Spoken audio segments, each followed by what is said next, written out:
The Diary of Anne Frank by Francis Goodrich and Albert Hackett. Act 1, Scene 1. The scene remains the same throughout the play. It is the top floor of a warehouse and office building in Amsterdam, Holland. The sharply peaked roof of the building is outlined against a sea of other rooftops, stretching away into the distance. Nearby is the belfry of a church tower, the Westertoren, whose carillon rings out the hours.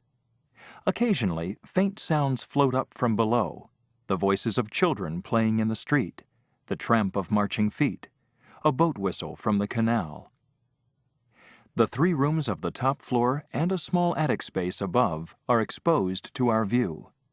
The largest of the rooms is in the center, with 2 small rooms slightly raised on either side. On the right is a bathroom out of sight. A narrow, steep flight of stairs at the back leads up to the attic. The rooms are sparsely furnished with a few chairs, cots, a table or 2. The windows are painted over or covered with makeshift blackout curtains. In the main room there is a sink, a gas ring for cooking, and a wood-burning stove for warmth. The room on the left is hardly more than a closet. There is a skylight in the sloping ceiling. Directly under this room is a small steep stairwell with steps leading down to a door. This is the only entrance from the building below. When the door is opened, we see that it has been concealed on the outer side by a bookcase attached to it. The curtain rises on an empty stage. It is late afternoon, November 1945. The rooms are dusty, the curtains in rags. Chairs and tables are overturned. The door at the foot of the small stairwell swings open. Mr. Frank comes up the steps into view. He is a gentle, cultured European in his middle years. There is still a trace of a German accent in his speech. He stands looking slowly around, making a supreme effort at self-control. He is weak, ill. His clothes are threadbare. After a second, he drops his rucksack on the couch and moves slowly about. He opens the door to one of the smaller rooms, and then abruptly closes it again, turning away. He goes to the window at the back, looking off at the Westertoren as its carillon strikes the hour of 6. Then he moves restlessly on. From the street below, we hear the sound of a barrel organ and children's voices at play. There is a many-colored scarf hanging from a nail. Mr. Frank takes it, putting it around his neck. As he starts back for his rucksack, his eye is caught by something lying on the floor. It is a woman's white glove. He holds it in his hand, and suddenly all of his self-control is gone. He breaks down crying. We hear footsteps on the stairs. Miep Gijs comes up, looking for Mr. Frank. Miep is a Dutch girl of about 22. She wears a coat and hat, ready to go home.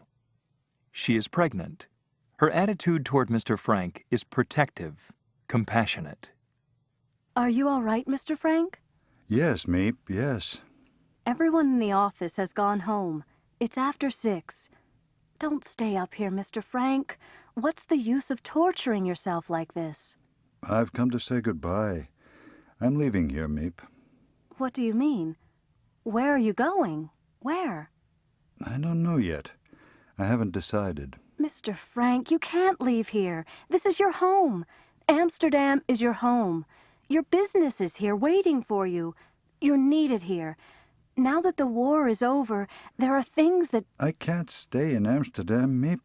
It has too many memories for me. Everywhere there's something. The house we lived in, the school, that street organ playing out there. I'm not the person you used to know, Miep. I'm a bitter old man. Forgive me. I shouldn't speak to you like this, after all that you did for us, the suffering. No, it wasn't suffering. You can't say we suffered. As she speaks, she straightens a chair which is overturned. I know what you went through, you and Mr. Crawler. I'll remember it as long as I live. He gives one last look around. Come, Miep. He starts for the steps, then remembers his rucksack, going back to get it. Hurrying to a cupboard. Mr. Frank, did you see? There are some of your papers here. She brings a bundle of papers to him. We found them in a heap of rubbish on the floor after you left. Burn them. He opens his rucksack to put the glove in it. But, Mr. Frank, there are letters, notes. Burn them, all of them. Burn this? She hands him a paper-bound notebook. Anne's diary. He opens the diary and begins to read. Monday, the 6th of July, 1942. 1942. Is it possible, Meep? Only 3 years ago. As he continues his reading, he sits down on the couch. Dear Diary, since you and I are going to be great friends, I will start by telling you about myself. My name is Anne Frank. I am 13 years old. I was born in Germany the 12th of June, 1929. As my family is Jewish, we emigrated to Holland when Hitler came to power. As Mr. Frank reads on, another voice joins his, as if coming from the air. It is Anne's voice. My father started a business importing spice and herbs.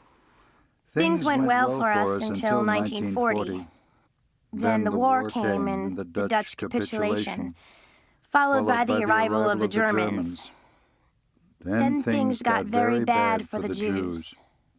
Mr. Frank's voice dies out. Anne's voice continues alone. The lights dim slowly to darkness. The curtain falls on the scene. You could not do this and you could not do that. They forced Father out of his business. We had to wear yellow stars. I had to turn in my bike.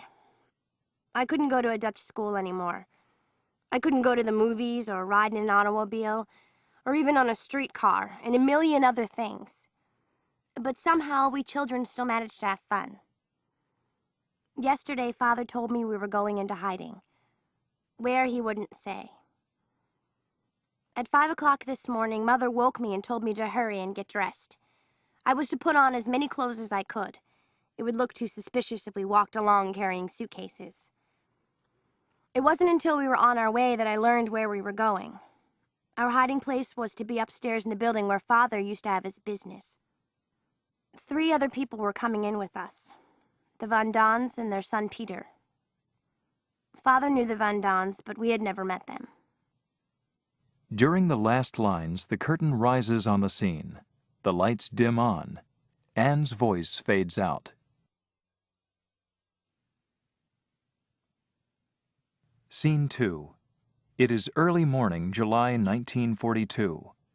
The rooms are bare as before, but they are now clean and orderly. Mr. Van Don, a tall, portly man in his late 40s, is in the main room, pacing up and down, nervously smoking a cigarette. His clothes and overcoat are expensive and well cut. Mrs. Van Don sits on the couch, clutching her possessions, a hatbox, bags, etc. She is a pretty woman in her early 40s. She wears a fur coat over her other clothes. Peter Van Don is standing at the window of the room on the right, looking down at the street below. He is a shy, awkward boy of 16.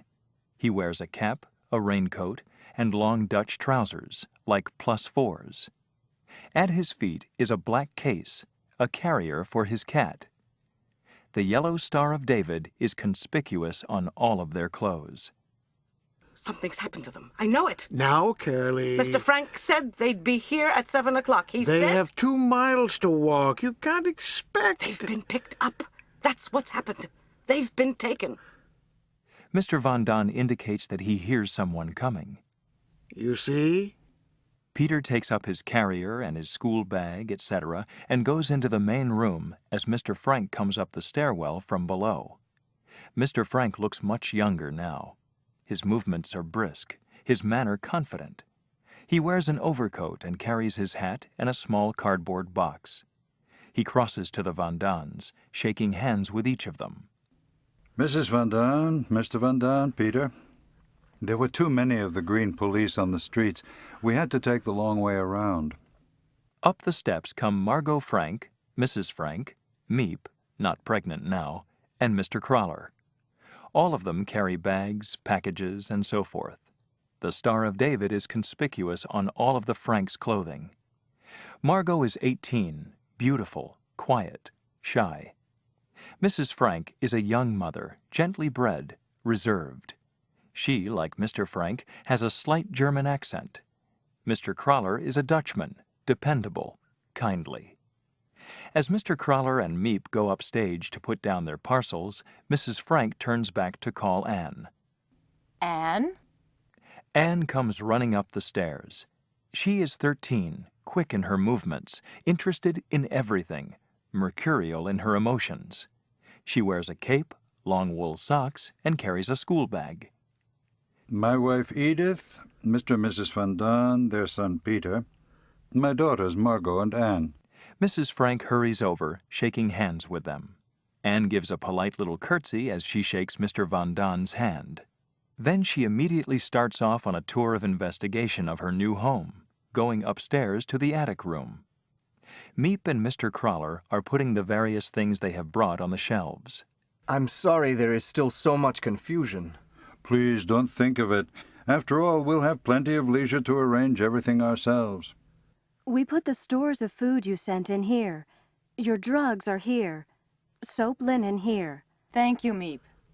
I made up the beds, the way Mr. Frank and Mr. Crawler said. She starts out. Forgive me. I have to hurry. I've got to go to the other side of town to get some ration books for you. Ration books? If they say our names on ration books, they'll know we're here. There isn't anything. Don't worry. Your names won't be on them. As she hurries out. I'll be up later. Thank you, Miep. It's illegal then, the ration books. We've never done anything illegal. We won't be living here exactly according to regulations. As Mr. Crawler reassures Mrs. Frank, he takes various small things, such as matches, soap, etc., from his pockets, handing them to her. This isn't the black market, Mrs. Frank. This is what we call the white market, helping all of the hundreds and hundreds who are hiding out in Amsterdam. The carillon is heard playing the quarter hour before 8. Mr. Crawler looks at his watch. Anne stops at the window as she comes down the stairs. It's the Westertoren. I must go. I must be out of here and downstairs in the office before the workmen get here. He starts for the stairs leading out. Miep or I or both of us will be up each day to bring you food and news and find out what your needs are. Tomorrow I'll get you a better bolt for the door at the foot of the stairs. It needs a bolt that you can throw yourself and open only at our signal. Oh, you'll tell them about the noise? I'll tell them. Goodbye then, for the moment.